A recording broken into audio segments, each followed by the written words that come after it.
Hey, folks, welcome to the U18 Call of Duty tournament, and this is going to be the Season 7 Rising Stars Cup. And of course, this is, the second week of the entire tournament. And with me joining alongside is going to be my friend Shake. And Shake, how are you doing, man? And welcome to the pre-show. I'm doing absolutely phenomenal. Another beautiful weekend of Call of Duty action in the U18 Call of Duty League Rising Stars Cup Season 7. Feels like we've gone here a lot of times. We got an interesting matchup coming up ahead. Slain versus Conflicted. Can't really wait too much longer to get into this one. I know the players are ready. How you feeling about it, Bullet? I'm definitely feeling very excited about it because our first matchup is going to be between the side of Conflicted facing up Slain. Now, I have seen Slain playing the previous U18 league. Now, they exactly kept playing very phenomenally. They were able to, make comebacks with a pretty, a good team in there against. When I talk about the side of Conflicted, yes, when I was, able to, cast and narrate their entire matches and action, there was a little bit of trouble here and there against some of these teams in the entire league and tournament. But I feel like both our teams are equally, skilled, equally calibered, and I feel like it's going to be a close-knit one. Yeah, absolutely. It's going to be tight the entire way. You have to look at the side of Slain as one of the better teams in this league. Certainly have conversations about, are they one of the best? You got Secret, Yusuf, Wandel, and Hami, or short for Homicide, used to be the old name. Just getting a little trim off the top there. But yeah, certainly a good squad. You got Lead, Mystic, Poison, and JC on the other side as well. And we've seen these four play together quite a bit. JC's fluctuating in and out, but it seems like maybe they have a home here in Conflicted. It's going to be fun to see how these maps play out individually. Yeah. We also have the map we draw done. So the first map that we're going to dive into for the side of Hardpoint is going to be the side of Skyline.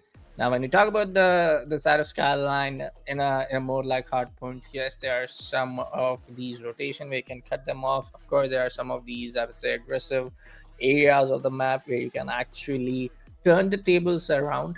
But if again the same, I would say the same thing where every other competitive Call of Duty caster says, and I have learned that, of course, if there's any other team who is able to pick up that victory when it comes down to the side of Hardpoint, the other team needs to actually get the second map, because the second map is always the search and destroy. And when you are able to actually counter your team on a more like search and destroy on any kind of a map, because again, folks, talking about the maps, let me just tell you, Skyline is the first one. The second one will be Red Card, and we'll be going to Hashi for our control. We'll talk about the fourth and fifth if that comes around. But the point I was trying to make is, the conversation I was trying to make is, like, if there's any team which you are able to counter them on a search and destroy, I feel like, yes, you can actually make a comeback.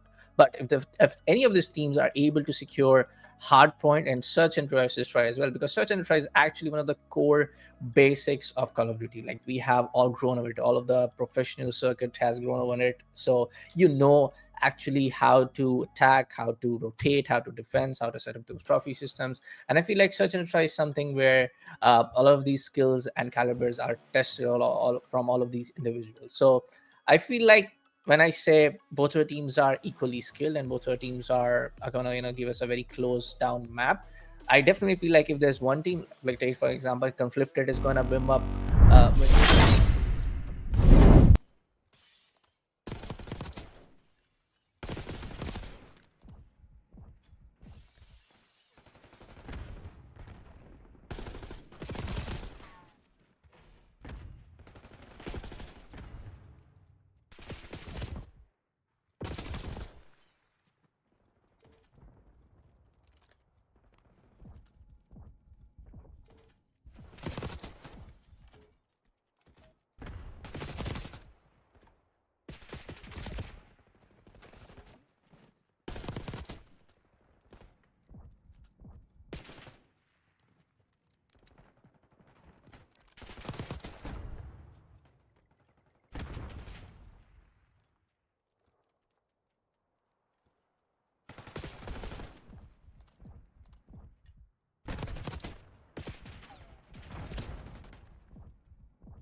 an easy break here.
It really gave a run.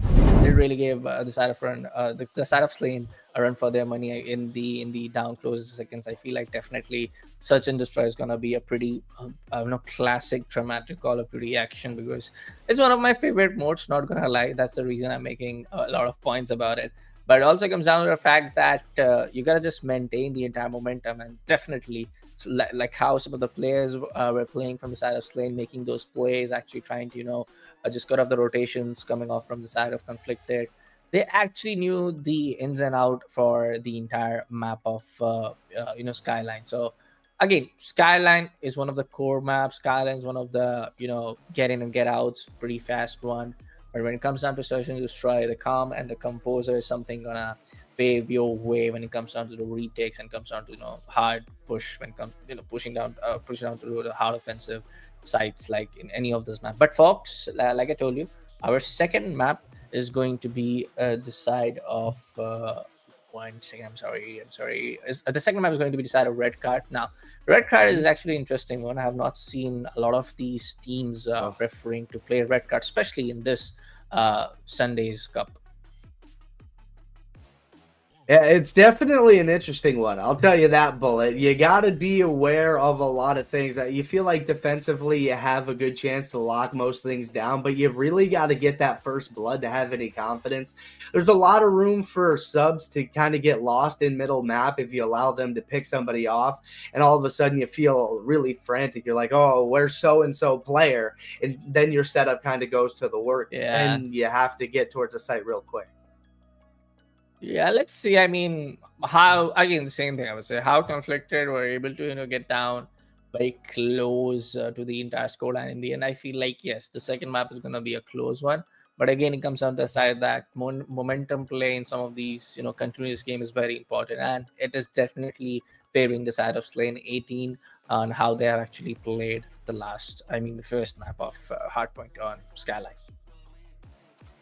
It's just so interesting. It's like you had Skyline, which is just such a quick pace, bang out all over the place, and it's a respawn as well. And you're just getting such a complete pace switch, not only just because it's S&D, but this map is a lot more open. Subs can't just run around. You have to play timings and be Yeah. really patient. Because if you fly out, ARs are going to pick you every time. Yeah, definitely. But I guess, folks, we will be jumping down to the second match pretty soon now. I mean, if I just want to ask you, like, playing some prediction, just between some two good co-casters, what do you think? Who's going to take map number 2? Either it's going to be the side of Conflicted, or you actually say that, Slane can just, pull up the switch and go take map number 2 as well. I think Slane can, just because I've seen them do it time and time again. They are a very good search and destroy team in their own right. You can't sleep on them. If you do, you're going to be put in the grave 6 feet under. So you got to stay awake, stay alert against these guys. They will make you pay, but I do think Conflicted and what I talked about, just the playmaking ability, I think it will kind of come through and they'll be able to take over and it'll be tied 1-1. Let's see. But folks, how about we take a short break here at the U18 Sundays Cup, and of course it's a week 2. We'll be coming back after a short break with map number 2 action.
Hey folks, welcome back to the U18 Call of Duty Cup. Of course, this is the second week, and definitely we have seen the first match action between the side of Conflicted facing up the side of Slain and Shake. And it's Shake. It's about time we get on to the second map of Red Card, where of course there's going to be the search and destroy mode. And we have definitely talked about the predictions. We have definitely talked about what are the odds looking like. Any thoughts before we step onto the second map of the day? Oh, it's just going to be an interesting one to see how it actually plays out. I know we both have our thoughts, and they're pretty much collected on the back of Conflicted getting it done here. But Slane certainly has something to say about that, and they have playmakers of their own.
Map number 2 going in the favor of Slane 18. Same tune as map number 1. It was tight, Conflicted definitely made a ball game of it, so you can't count them out even in the map number 3 down 2-0. I really still feel like they have a chance to make it happen here. Slane seems like even when things go wrong, they're able to put the foot down and really just drag it across the finish line, so you have to worry about that as well if you're Conflicted, but you got to feel pretty good about where you're at, even though you haven't been winning maps. You feel like maybe you can put it across here. Yeah, but for now, folks, a short little break will be coming off with the third map of the game, and there's going to be a decisive one. If Slane gets victory, it's done. If Conflicted gets one, it's actually Conflicted and making it push over towards the map number 4. Don't go anywhere. Stay tuned.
Top.